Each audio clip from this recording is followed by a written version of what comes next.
La fraternidad y la hermandad son la base para tener un buen vínculo amistoso. Pero, ¿qué tan fuerte es ese vínculo si no cumples con tus compromisos? Si ocultas, traicionas o actúas a espaldas de quien dices querer como a un hermano. ¿Qué tan fuerte es esa amistad si con la simple llegada de un nuevo interés amoroso les pone en competencia y cae en tela de juicio todo lo que antes parecía inquebrantable?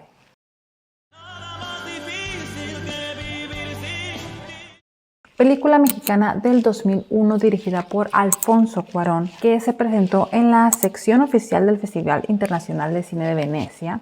Obtuvo el galardón a Mejor Guión. Diego y Gael recibieron el premio Marcello Mastroianni al Mejor Actor Revelación y también logró una nominación al premio Oscar al Mejor Guión Original. La película ha tenido un gran éxito y se considera uno de los parteaguas del nuevo cine mexicano. Protagonizado por Gael García como Julio, Diego Luna como Tenoch y la española Maribel Verdú como Luisa. La historia gira alrededor de estos dos amigos, Tenoch, que es el hijo de un político corrupto, es de varo y vive bien, y Julio, que es de familia liberal y de clase media. Estos jóvenes, que están de vacaciones, se dedican a fumar sustancias chistosas, a hablar de mujeres y masturbarse.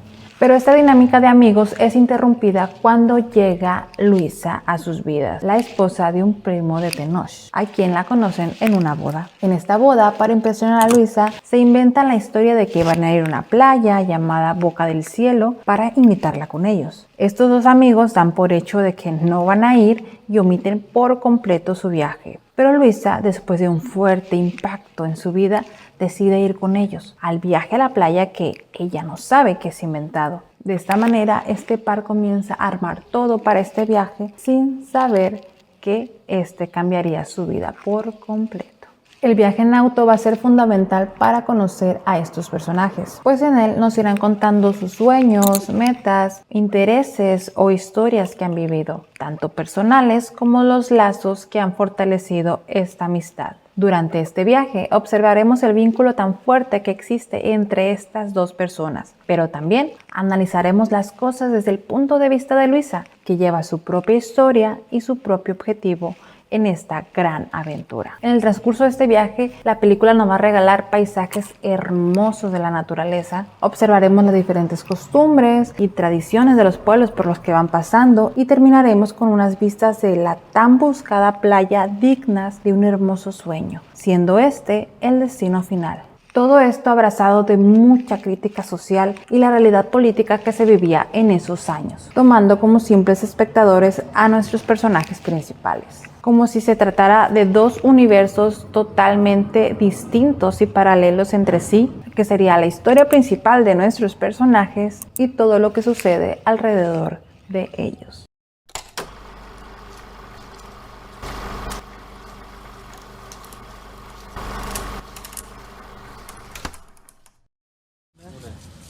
Dos, tres.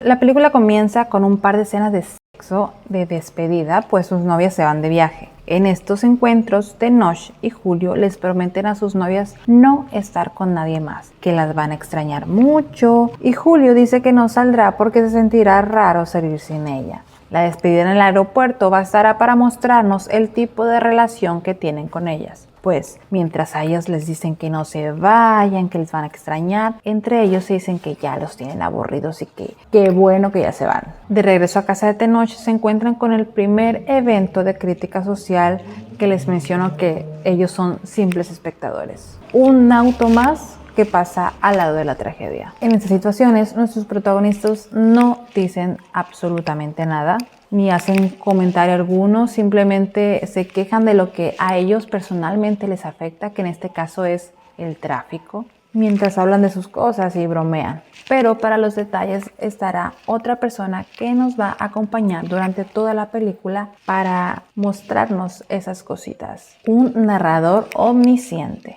El narrador omnisciente o narrador directivo es aquel que conoce todos los detalles de la historia, incluyendo los pensamientos y sentimientos de los personajes, pasado, presente y futuro, actuando como un narrador todopoderoso que se encargará de decir todo lo que los personajes no ven, no saben o no se atreven a decir. Gracias al narrador, sabemos que esta persona era un trabajador de la construcción atropellado por un camión, quien no usaba el puente peatonal porque su mala ubicación le hacía caminar 2 kilómetros más a su trabajo. Puta madre, pinche tráfico, carajo. Seguro ya anda la necia y la buena, se arman otro desmadre. Bajo la voz de este narrador, conocemos a detalle la vida de Tenoch.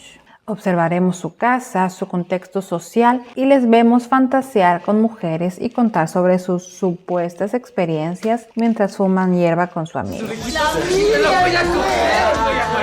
Los ojos rojos y pequeños por la hierba son confundidos por tristeza por la partida de sus novias por la mamá de Tenoch, y ella les recuerda la importante boda. Pero antes de esta, van a una fiesta a la que anteriormente les habían dicho a sus novias que no saldrían, y en la cual tenían toda la intención de ligar, pero no pudieron.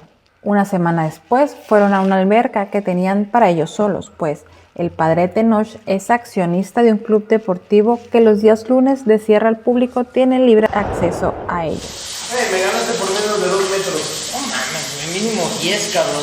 Puta El día de la esperada boda llegó. No nos interesan quiénes eran los novios, madre, hay más guaruras que invitados. las figuras públicas o representantes políticos que estaban presentes, ni todo el ritual que en realidad era ese matrimonio. Lo importante aquí es que conocieron a Luisa, la esposa del primo de Tenoch, con el que previamente habían conversado y con quien su plática no era más que discusiones infantiles sobre quién era el mejor. En este encuentro con Luisa, este par de amigos, además de estar encima de ella, acorralarla y estarla mirando con cara de que nunca en su vida habían visto un vestido, le inventan esta historia de que van a ir a una playa que pocos conocen y la invitan. Pero ella solo les sigue la corriente y los ignora viendo los mariachis de la boda. Para hacernos una comparativa entre las clases sociales, la cámara ahora nos lleva al estacionamiento del lugar donde se encuentran todos los choferes y la gente que trabaja para las personas que están en la fiesta, mientras el narrador nos cuenta una historia sobre el presidente. Para darnos a conocer la personalidad de Luisa, nos comparten las respuestas de un cuestionario que estaba en una revista en la sala de espera de un consultorio donde fue a recoger unos estudios médicos. Esta encuesta era para saber si era una mujer plena. En los resultados, la revista la catalogó como una mujer temerosa de reclamar su libertad, pero Luisa no estuvo de acuerdo. En la siguiente escena nos muestran nuevamente a este par de amigos en la piscina, pero esta vez mientras fantaseaban sobre mujeres que conocían, entre ellas Luisa, con la que culminan el acto.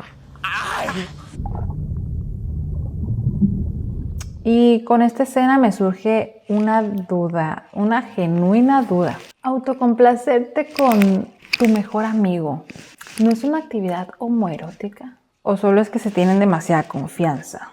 O sea, esto es normal, o sea, no. Yo no juzgo, yo no juzgo, pero deja tu respuesta. La verdad sí me interesa saber qué piensas. Luisa se encuentra en su depa y podemos observarla un tanto preocupada, que en este momento de la película no sabemos por qué, pero más adelante nos van a revelar el motivo. En eso estaba, pensativa, cuando le llega una llamada. Es su esposo, quien le da una noticia que le termina de quebrar. El hombre le ha sido infiel y en su borrachera se lo confiesa. Llora, cuelga el teléfono y se derrumba. Entra en una terrible crisis.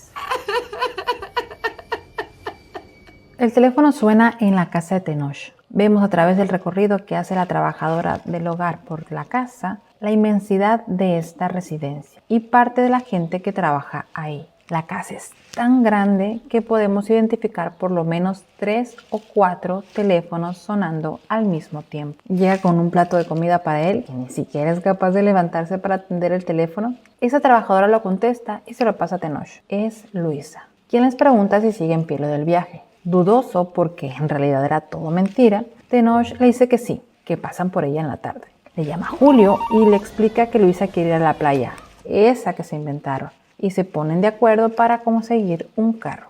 Mientras tanto, la voz del narrador nos da un recorrido por la casa de Tenoch, mientras nos explica que este vive con su madre y su hermana, quien estudia ciencias políticas, que se involucra mucho en las luchas sociales y la vemos en una marcha. A ella le piden el coche, pero a cambio de que hagan trabajo social, llevando víveres y ropa a Chiapas por 15 días. Vamos a recapitular un poquito hasta aquí. Podemos ver que este par, a pesar de ser muy íntimos amigos, viven, o por lo menos sus familias viven en mundos totalmente distintos. Por una parte, el padre de Tenoch es un político corrupto, vive en una casa enorme, tienen muchos empleados y pues viven una vida de ricos. Por contraparte, la hermana de Julio lucha contra estos políticos corruptos. Hace labores sociales y viven en una casa pequeña, lo que se dice humilde. Sin embargo, ninguno de los dos se involucra en nada de lo que sus familias hacen. Es decir, son totalmente indiferentes a estas realidades. En la siguiente escena se ponen a hacer los preparativos para el viaje.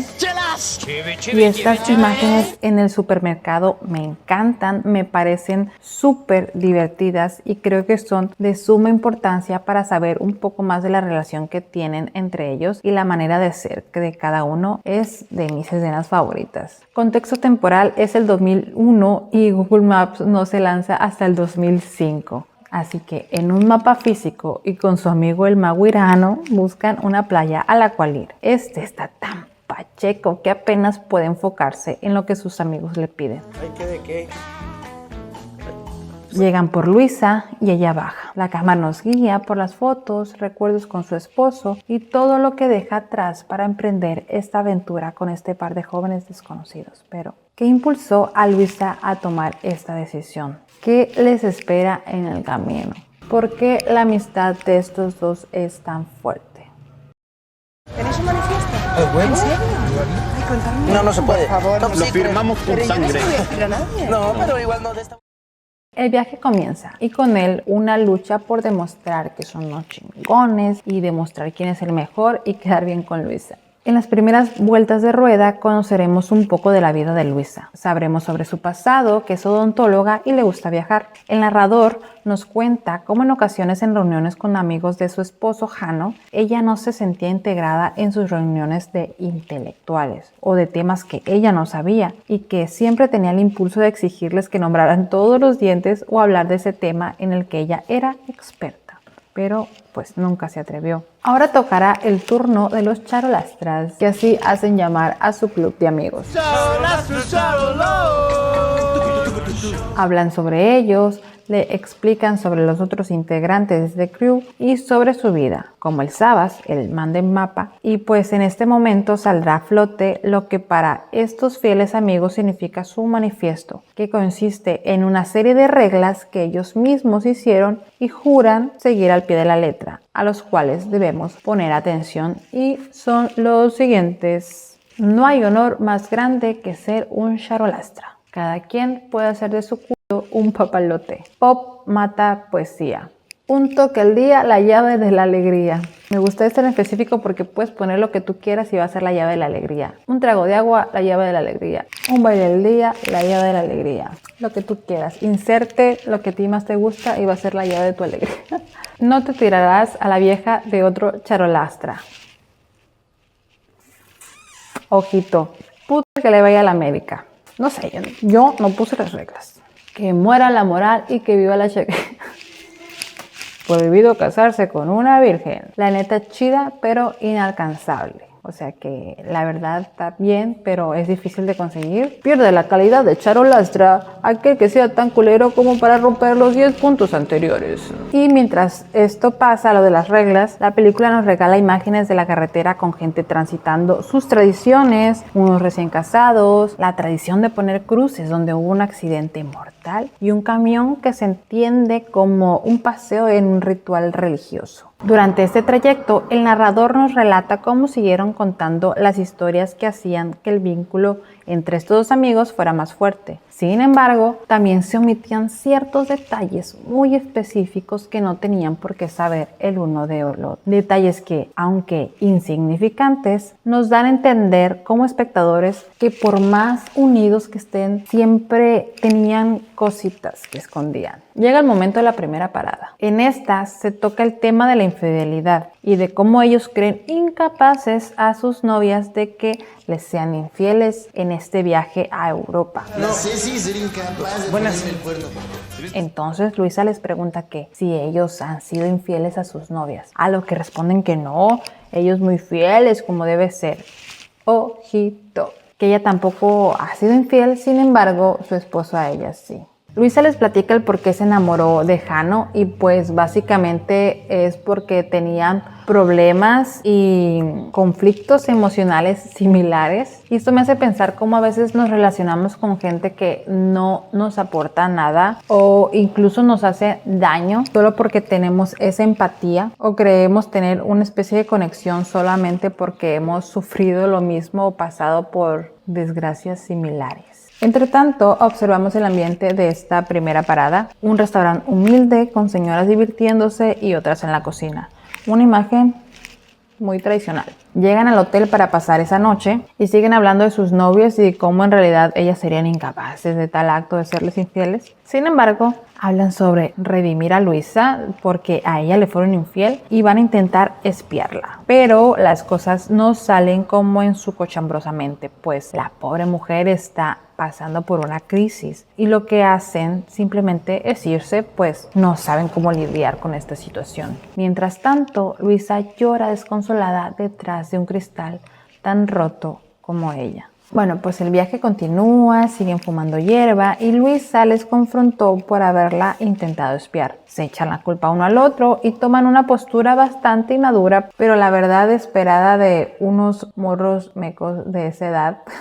Porque tanto Julio como Tenoch son personajes jóvenes, tendrán si acaso 18 años, no sé, que se van redescubriendo, por lo cual actúan y van a actuar desde esa ignorancia y ese impulso hormonal que te da la edad. Y no lo digo para justificar sus acciones, estas y las que vienen más adelante, sino más bien como para entender desde dónde viene ese comportamiento. Pues la que tiene más el dominio y control sobre la situación o sobre lo que va aconteciendo durante este viaje, pues es Luisa. La plática continúa hablando sobre temas sexuales que Luisa les contaba de sus primeras veces y de su primer amor con un motociclista. Mientras ella contaba ilusionada por el amor, el romance de la situación, este par no cabían de la risa como niños que escuchan por primera vez la palabra sexo.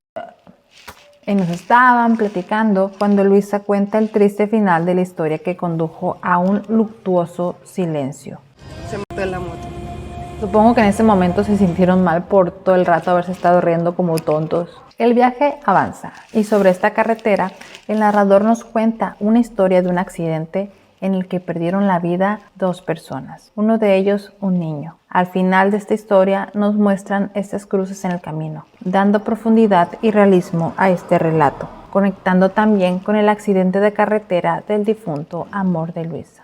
Y me gusta esta anécdota porque en México es una tradición muy grande el poner cruces a la orilla de la carretera donde hubo un siniestro. Y pasamos por ahí y las vemos, pero nunca sabemos qué pasó o quiénes fueron los protagonistas de esta catástrofe, que por lo menos a mí me deja pensando sobre qué pudo haber sucedido, la historia de esta vida de estos personajes, de estas personas que perdieron la vida. Y lo que hace esta película con esto es darnos un poco, aunque sea una historia a lo mejor inventada, por lo menos una pequeña respuesta de este enigma que son las cruces en las carreteras. La odisea continúa, se les acaba la batería de la bocina, ponen la radio, zafan de un retén y un rebaño de vacas hacen que Julio se detenga utilizando el claxon para asustar a los animales y alertando a Tenoch y Luisa que estaban dormidos. Con Tenoch se despertó también su órgano reproductor masculino, le vamos a llamar, cosa de la que se da cuenta Luisa y que hace que a partir de ahí comiencen a hablar de sus penes. Pero este güey la tiene re fea. Luisa le sigue interrogando sobre su intimidad con sus novias y ellos comienzan a alardear sobre sus hazañas con sus enamoradas. Y mientras esto pasa, podemos ver de fondo cómo unos policías se llevan a unos trabajadores que se pueden ver humildes, pues traen como unas canastas en lo que considero traen su mercancía para vender. Y esto es algo que va haciendo mucho la película a lo largo de ella, mostrar circunstancias totalmente ajenas a los protagonistas, las problemáticas, las historias, las costumbres y todo lo que pasa fuera de ese auto. Desnudando con sus grandes aventuras y presumiendo sus supuestos grandes dotes en la intimidad, Luisa hace mención de algo que les pone totalmente incómodos, que es tener un dedo en el culo. ¿Culo? ¡Ay, cabrón! El simple hecho de mencionar esta acción hace que su masculinidad y el carro colapsen. Comienza a salir humo y tienen que hacer una parada para arreglarlo. En esta parada, Luisa se encuentra con una muñequita en forma de conejo que lleva su nombre. Y mientras los muchachos se distraen y la vida pasa, Luisa se despide de Jano dejando una nota de voz que, aunque lo que él hizo le dañó, suelta esa relación de una manera tranquila, incluso amorosa, enlistándole los últimos pendientes de él, que supongo ella se hacía cargo, y contándole un poco sobre lo que ha visto. Chingaste la amistad, cabrón. Chingaste la confianza, güey. Te chingaste a mi novia, güey. Me chingaste a mí.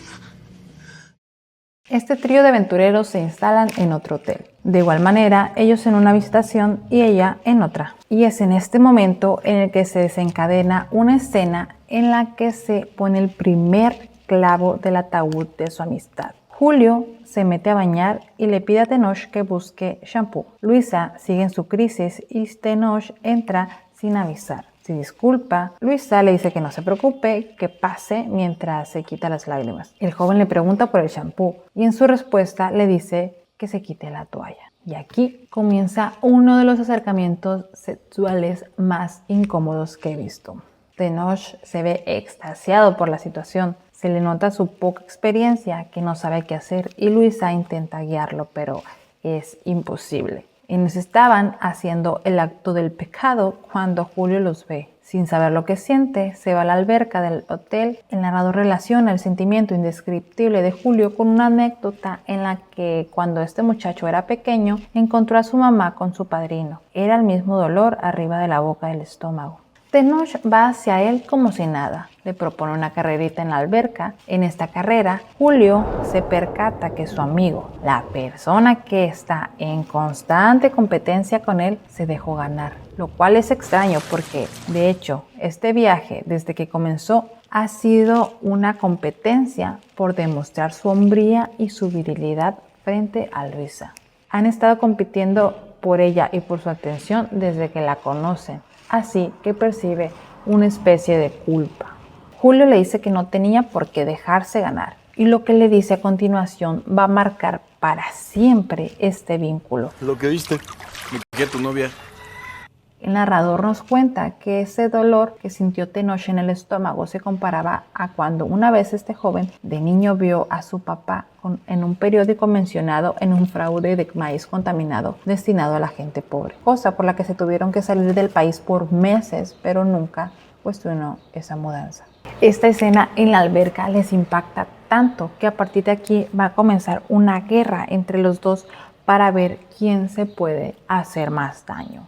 Para la cena hubo un silencio absoluto entre los tres, pero Luisa intuyó que ella tenía que ver con eso, que había roto un equilibrio natural que solo ella podía arreglar. Por alguna razón, Tenoch creyó que dormiría con Luisa. Para ella, nada había cambiado. Sin embargo, en la habitación de estos dos se comenzó un interrogatorio que parecía infinito, en el que se cuestionaba a Julio lo que había hecho, pidiendo detalles casi absurdos para intentar construir con pequeños parches que Julio le daba una realidad que calmara un poco ese tormento. No, güey, me sentí de la verga, güey, de veras. Pero por más que su amigo se disculpara, no podía arreglar nada. El tiempo no se puede volver atrás. Una de esas excusas fue que lo hizo sin querer.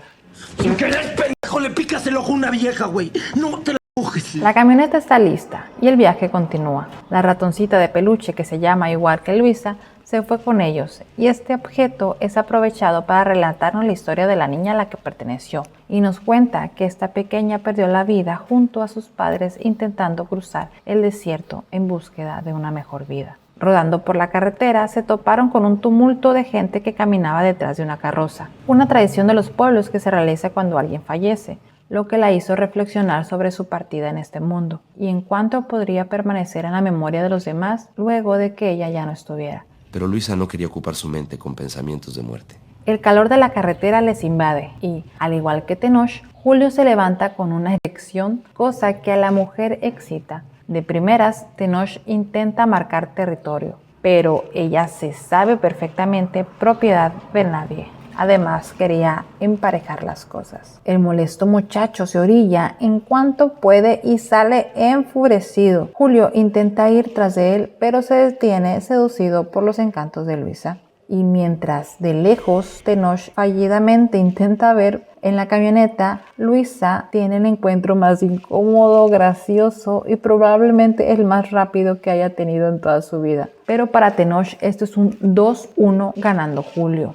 Enseguida de esto, Luisa habla con Tenoch, le dice que si ese no era el plan de ellos desde un principio, llevarla de viaje para cogérsela, a lo que el plebe no responde nada. Supongo que en la fantasía sonaba más lindo y que al llevarlo a la realidad no pensaron en todo lo que esto conlleva. Luisa se arrepiente totalmente de haberse metido con los dos y pide disculpas, pero como dije antes, esto no cambia nada, pues esta ruptura que hay entre estos dos amigos va más allá de ella. El auto lo maneja ahora Julio y la guerra por dañar al otro continúa. La composición de esta secuencia deja completamente fuera del plano a Luisa. La disputa es solo entre ellos. Tenoch le confiesa que él también se metió con su novia y le da detalles para demostrar la veracidad de su historia. Luisa incluso hace comentarios, pero es como si ella no existiera, está fuera totalmente del mapa de su riña.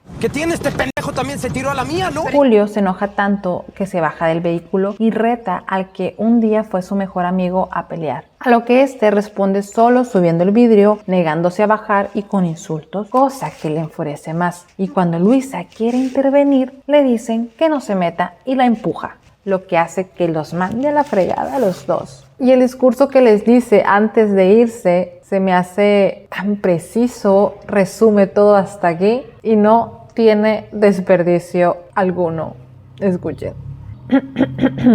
Pensé que erais distintos, pero sois las mismas bestias. Qué manifiesto ni qué charolastras de mierda. Si ni siquiera respetáis vuestros propios mandamientos, como todos los tíos, marcando territorio y dando de hostias cuando lo único que os gustaría es follar el uno con el otro. Eso es lo que os gustaría. ¿Qué más da si os habéis acostado con la novia del otro? ¿Qué más da, coño, con lo rápido que os corréis los dos? Críate con críos y limpiarás pañales. Y esa papeada que... Es entonces cuando se quedan solos en su escena del drama. Tenoch argumenta que ahora están a mano, pero Julio necesita la misma disculpas de rodillas que anteriormente se le hizo hacer también, como una especie de humillación para estar en paz. Perdón, Julio, por haberme cogido a tu vieja la Ceci. Ya, güey. El marcador ahora es 2-2, pero en realidad los dos perdieron. ¡Pares, verga, pendejo!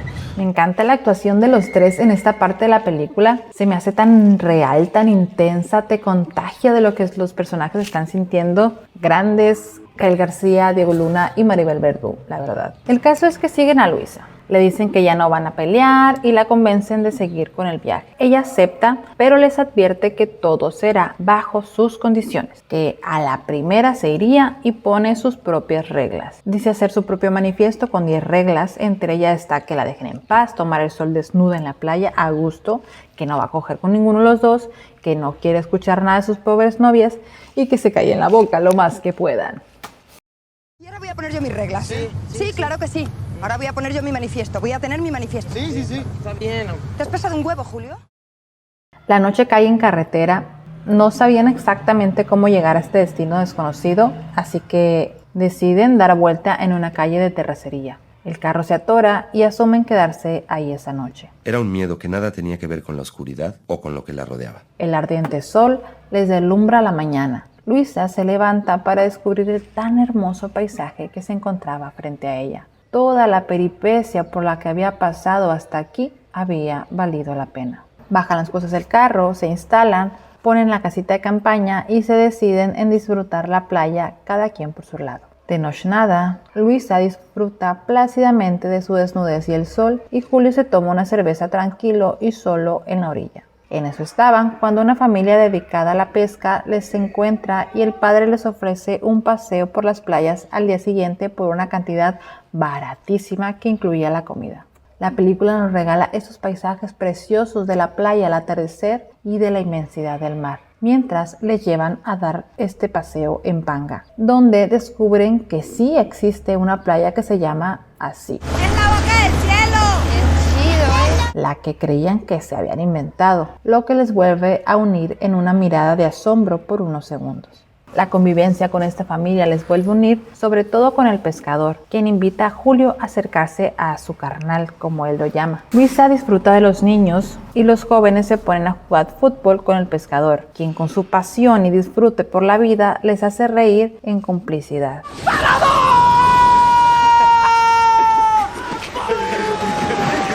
Ok, la siguiente imagen icónica, tú la ves donde sea y ya sabes de qué película se trata. Y es una escena en la que únicamente existe una frase dicha por Luisa. No quisierais a veces vivir para siempre. Lo cual se me hace fuertísimo por lo que ella está pasando y por lo que al final de esta historia nos van a contar. De regreso, el narrador nos cuenta el destino triste que les depara a esta familia. A grandes rasgos nos dice que este año tendrá que abandonar su hogar por la construcción de un hotel, el cual les quitará su terreno. Chuy, el pescador, intentará dar servicio de lanchas para turistas, pero será bloqueado por un gremio favorecido por una empresa privada, orillándolo a terminar como empleado del hotel y jamás volviendo a pescar. Y esta historia nos conmueve por la tranquilidad y la paz en la que se ve esta familia sin saber lo que les depara. Cuando llegan al campamento encuentran que ha sido atacado por una piara de cerdos. Lo dejan inhabitable, para lo que deciden quedarse en el pueblo con Chuy, en un cuartito rentado súper barato. El siguiente encuadre representa las dos perspectivas de este viaje. Pues en una pantalla dividida, ayudada por el marco de un par de ventanas, podemos observar cómo llevan el viaje cada quien. Luisa habla por teléfono con su ahora ex, teniendo una conversación muy madura, despidiéndose de él de manera amorosa pese a la ruptura. Este viaje ha sido todo un descubrimiento para ella, un ir y venir de emociones. Y mientras esta crisis pasa en la vida de Luisa, en la otra habitación los muchachos juegan al futbolito, reconciliados en un disfrute del viaje. La cámara ahora nos acerca a esta imagen para que veamos a detalle esta diferencia entre ambos cuadros. Tu madre, pendejo. La siguiente escena ya es de las últimas y para mí es de las más importantes porque suceden un montón de cosas en un ratito. Para empezar, hablan de las infidelidades de Jano. Luego les hace hablar sobre su amistad para que se reconcilien, en donde sale esta diferencia de clases sociales de los dos, lo corrupto del papá de Tenoch, pero al final se reconcilian. Como que se roba, su papá es un tío bien decente, ¿no?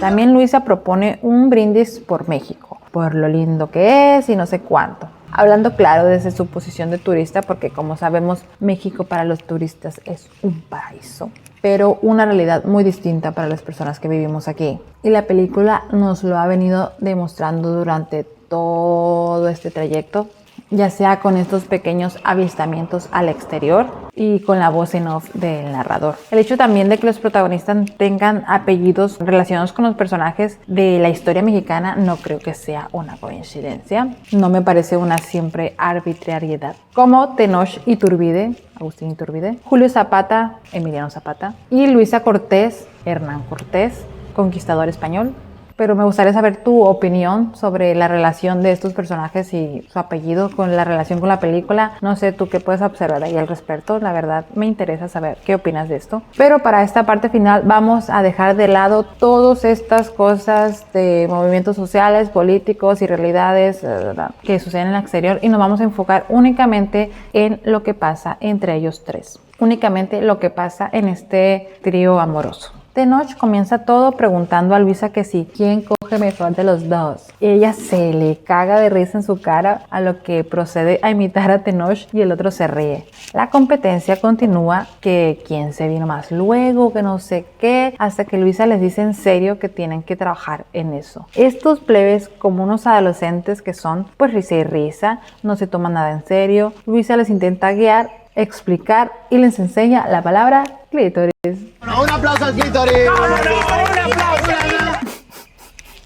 En la peda se confiesan que han estado más de una vez con la novia del otro, pero ahora, lejos de ofenderse, brindan por eso. Y esta es una de esas películas en las que en algún momento dicen el nombre de ella y nos damos cuenta por qué se llama así. Y a tu mamá también. No mames. ¿Qué? Lisa, por las mamás. Mientras siguen brindando y riendo por este hecho, Luisa va al tocadiscos y al azar pone una canción. Que según yo esta no es una canción sensual o que se tome así, pero pues la neta, ¿qué importa? Están pedos, están cachondos por la plática, entonces ella les comienza a coquetear y a bailar sensualmente. Y los tres bailan. Me da mucha risa ver a Gael García bailar así. No sé, la canción que está de fondo me parece toda una hilaridad, más sabiendo todo lo que ha pasado hasta aquí, todo lo que está detrás. Los pensamientos tontos que tenían en un principio y ahora están ahí bailando con la ex esposa del primo de Tenoch. Pues un cachondeo total el baile. Se quedan solos en el cuartito que les prestaron y comienza una escena sexual lo suficientemente explícita de un trío bisexual. Lo destacable de esta escena, que como dije me parece explícita, no se me hace tan larga. Creo que dura lo suficiente como para provocar en nosotros la sorpresa que causa el ver besarse a estos dos amigos durante este acto. La mañana cae como cualquier otra y Luisa está con una total tranquilidad desayunando. Pero al despertar, estos dos sobrios, desnudos y con una pena que no les cabe en el alma, Tenoch sale como puede vomitando de ahí. No sabemos si es cruda física o moral. ¿Quieres huevos? Julio avisa que se tiene que ir a dejar el carro y Tenoch también se quiere ir lo antes posible. Luisa les dice que ella se quedará unos días ahí para conocer, pero les acompaña a recoger el campamento. Ellos se fueron solos de regreso y Luisa solo les dijo: La vida es como la espuma, por eso hay que darse como el mar. El viaje termina y el narrador nos cuenta que las novias de regreso de su viaje los cortaron y estos ya no se volvieron a hablar hasta que un día se encontraron en la calle y decidieron parar por un café. En esta un poco incómoda cita, Tenoch cuenta sobre que Luisa falleció. Este se sorprende y pregunta de qué. Resulta que un mes después de su viaje murió de cáncer. Ella ya lo sabía antes de que este viaje comenzara, lo cual hace mucho sentido por la manera de actuar de ella, las cosas que les decía, su manera de pensar, de vivir. Ella solo estaba disfrutando sus últimos días de vida. Mientras estos al mismo tiempo estaban en una crisis de identidad. Pero imagínate la crisis de la mujer, huérfana desde muy pequeña, tuvo responsabilidades igual desde muy joven. El amor de su vida se desvivió en una carretera, en un accidente en moto. Su marido le fue infiel en repetidas ocasiones y le dio cáncer. Después de este encuentro, pese a que se dijeron que se hablarían, el narrador nos adelanta que jamás se volverían a ver. ¿Me da la cuenta? Esta película es tan importante para la cultura mexicana por todas las reflexiones que nos deja sobre disfrutar la vida, los vínculos amistosos, los amores jóvenes, las inexperiencias, las mentiras y sobre todo el contexto histórico y toda la protesta social de la que va cargada. Ni se diga la dirección de cámara y las imágenes, la fotografía, la música está muy bien acompañada, pese a que no son canciones originales, están muy bien seleccionadas. Eso junto con la selección de vestuario, que también se me hace importante destacar. Todos los paisajes, no sé, hacen que la película genere imágenes que solo ella tiene. Y la verdad, si quieren saber más detalles sobre la película, les recomiendo muchísimo ver el detrás de cámara que hay en esta plataforma en YouTube. La verdad, yo disfruté este detrás de cámara casi tanto como la película. Bueno, no tanto como la película, pero la verdad, a mí me encantó el detrás de cámara. Está muy divertido. Además, la voz en off del narrador también sale ahí. Sale Gael García y sale Cuarón. Bueno, está padrísima. Véanla. Alfonso Cuarón, director de la película, se hizo popular por las frases ¿quién no está listo? Tómate otra chela, yo me estreso por ti. Y ¿quién fue el culpable? Quiero nombres. Todos levantaron la mano. Y pues la verdad, espero que hayan disfrutado muchísimo este video, tanto como yo disfruté hacerlo, escribirlo, grabarlo, editarlo, no sé. Deja tu comentario de qué película quieres que sea el próximo video. Yo lo tomaré en cuenta. Obviamente la película que más se ha mencionado es la que va a salir. Esta película me la estuvieron mencionando muchísimo, junto con otras, pero a mí esta película me encanta, así que es lo que yo quiero.